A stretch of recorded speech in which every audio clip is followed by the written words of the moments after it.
Evening everyone नमस्कार।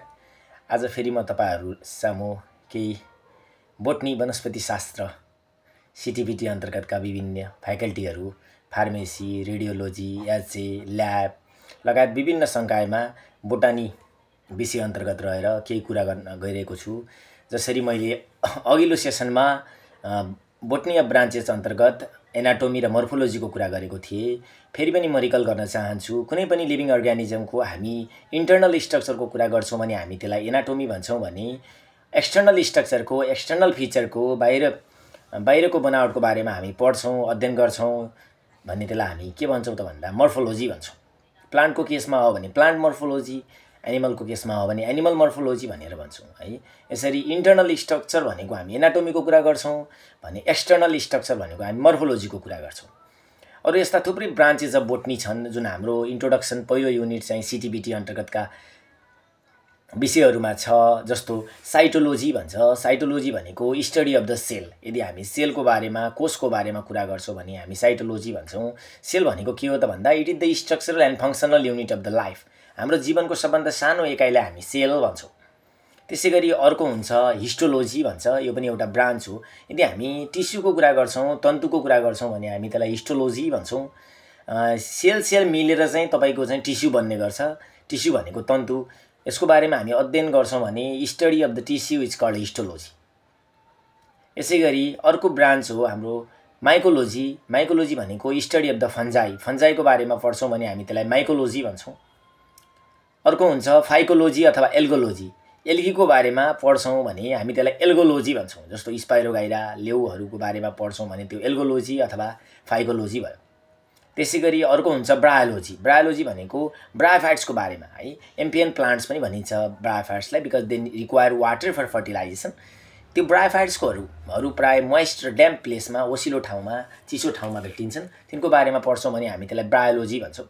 अर्को branch हो टेरिडोलोजी। टेरिडोलोजी भनेको हामी यदि टेरिडोफाइट्सको बारेमा पढ्छौं भने हामी त्यसलाई टेरिडोलोजी भन्छौं। है टेरिडोफाइट्सहरु पनि जस्तो फर्नहरु, उन्यो, न्युरोहरु चाहिँ केमा पर्छ त भन्दा टेरिडोफाइट्समा पर्छ। यिनको बारेमा पढ्छौं भने हामी त्यसलाई टेरिडोलोजी भन्छौं। PTERIDOLOGY है। पी साइलेन्ट हुन्छ यसमा टेरिडोलोजीमा।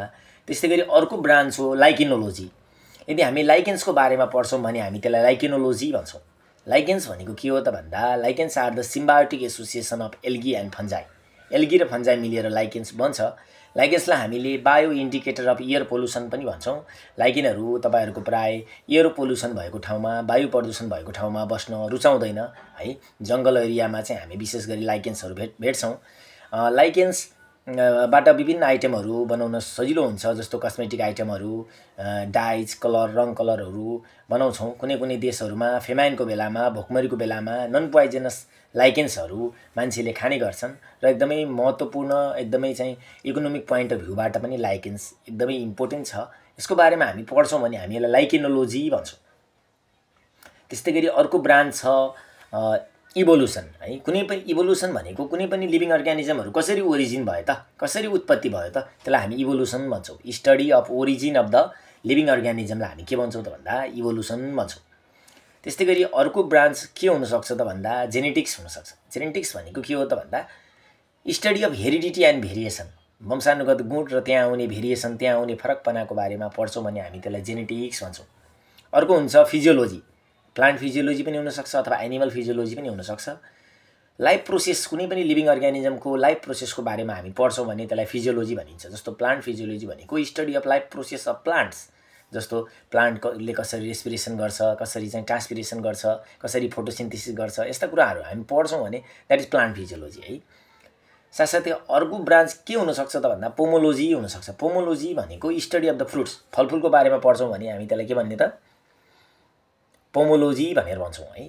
यिनी चाहिँ यस्ता ब्रान्चहरु, थुप्रा ब्रान्चहरु छन्। अहिले हामीले चाहिँ यति ब्रान्चहरुको बारेमा चाहिँ आज चाहिँ जानकारी प्राप्त गर्यौं। Thank you everyone so much. नमस्कार।